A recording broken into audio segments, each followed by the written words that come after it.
ஓர் ஊரில் உழவன் ஒருவன் இருந்தான். அவன் பெரிய மீசையுடன் பார்ப்பதற்கு பயங்கரமாக இருந்தான். உழுவதற்காக அவன் வைத்திருந்த கலப்பை உடைந்துவிட்டது.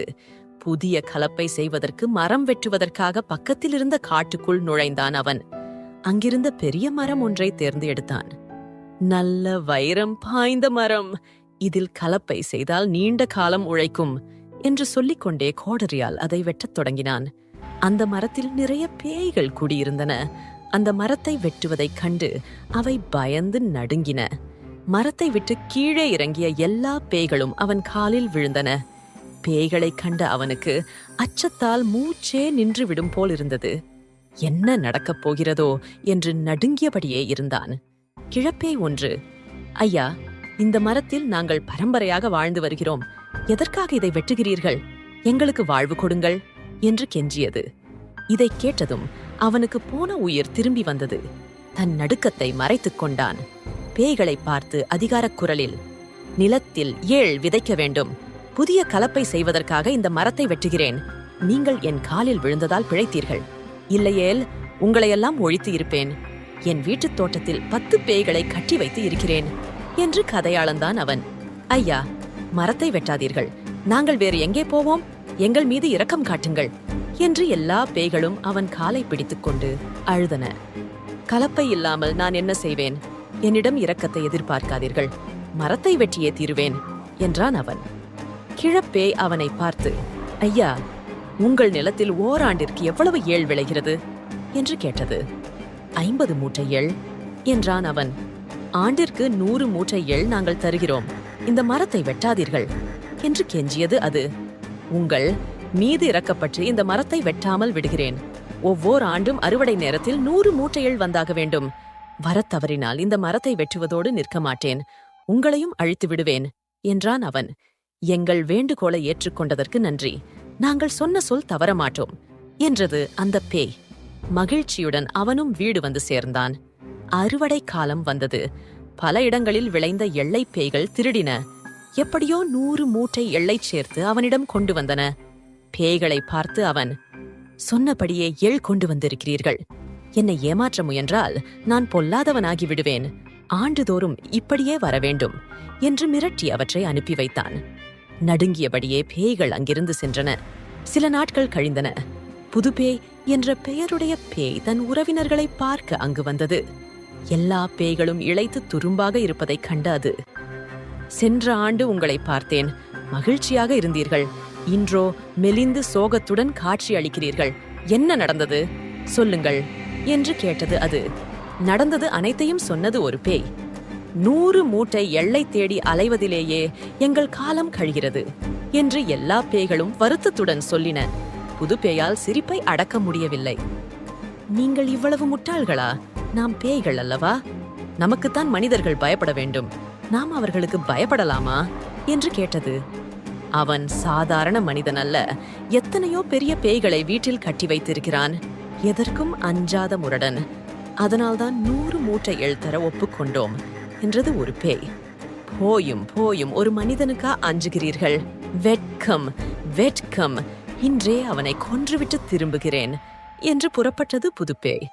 வேண்டாம், நாங்கள் சொல்வதை கேள். நீ அவனிடம் மாட்டிக்கொண்டு துன்பப்படப் போகிறாய் என்று எச்சரித்தன மற்ற பேய்கள். உழவனின் வீட்டிற்கு சென்றது புதுப்பேய். வாய்ப்பை எதிர்பார்த்து மாட்டுத் தொழுவத்தில் பதுங்கியிருந்தது அது. வெளியூரிலிருந்து வாங்கி வந்த பல மாடுகள் அங்கே கட்டப்பட்டிருந்தன. புதுப்பே என்ற ஊரில் வாங்கிய மாடும் அவற்றுள் ஒன்று. அது முரட்டு மாடாக இருந்தது. புதிய மாடுகளுக்கு அடையாளம் தெரிவதற்காக சூடு வைக்க நினைத்தான் அவன். தன் வேலைக்காரனை பார்த்து, டே, அந்த புதுப்பேயை இழுத்து வந்து கட்டு.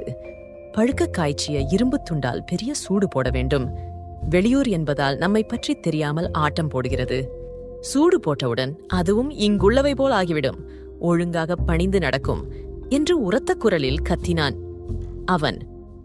பதுங்கியிருந்த புதுப்பேய் இதை கேட்டு நடுங்கியது. ஐயோ, எல்லா பேய்களும் தடுத்தனவே. என் ஆணவத்தால் அவற்றை மீறி வந்தேனே. பெரிய மீசையுடன் இருக்கும் இவனை பார்த்தாலே பயமாக இருக்கிறதே.